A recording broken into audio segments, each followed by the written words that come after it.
تیرے سینے میں ہے پوشیدہ راز زندگی کہہ دے، مسلمان سے حدیث سوز و ساز زندگی کہہ دے۔ اقبال، تیرے سینے میں جو راز چھپے ہوئے ہیں، جو چیزیں تو نے سمجھ لی ہیں، اسے چھپا کے نہ رکھ، اسے ظاہر کر دے۔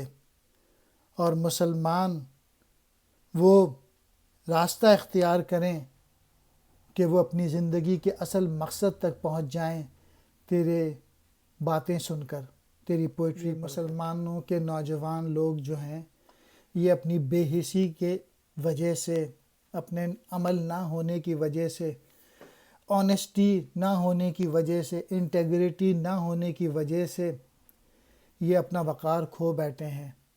تو ان کو بتا دے کہ یہ چیزیں دوبارہ کرو، دوبارہ آنیسٹ ہو جاؤ، دوبارہ محنت کرو، تاکہ وہ اپنا کھویا ہوا مقام حاصل کر لیں۔